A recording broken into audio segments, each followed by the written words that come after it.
मला एक संच हवा होता पुस्तकांचा. काय झालं, देताय ना? उपकार करताय का?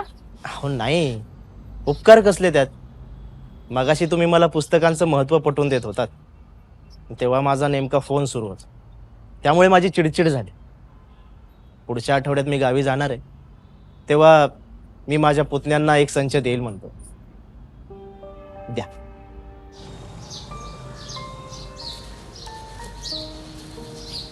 घ्या. 500?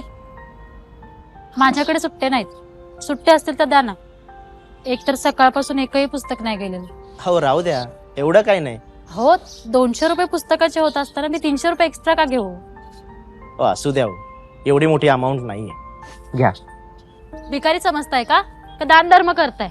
सर, तुमच्याकडे पैसे जास्त असतील ना तर भिकाऱ्यांना जाऊन वाटा, मला नको. ते आणा इकडे पैसे, मी सुट्टे करून घेऊन येते. ठीक आहे.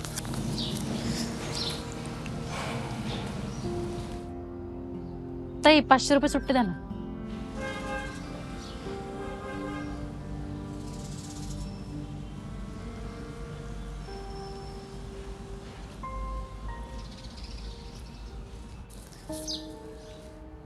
घ्या पैसे. खूपच स्वाभिमानी आहेत बाबा. खरेपणा आणि स्वाभिमान हाच गरिबांचे आभूषण आहे. आभूषण? आभूषण म्हणजे दागिना. हो, दागिनाच. मग श्रीमंतांकडे काय असतं? गर्व आणि माज, जो तुमच्याकडे.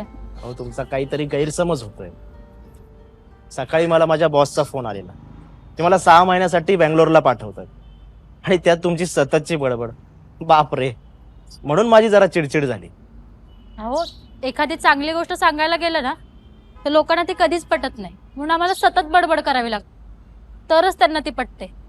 एकतर आमची कंपनी ज्या मार्केटिंगमध्ये जास्त पैसे इन्व्हेस्टच नाही करत आणि आमच्यासारख्या लोकांना फक्त 50%च पार्टनर करते. हे जर पुस्तक मी तुम्हाला 200ला विकलं ना सर, त्यातले मला फक्त 100 रुपयेच राहतात. छान बोलता तुम्ही. एक रिक्वेस्ट करू का? आपण चहा नाही तर कॉफी घेऊयात का?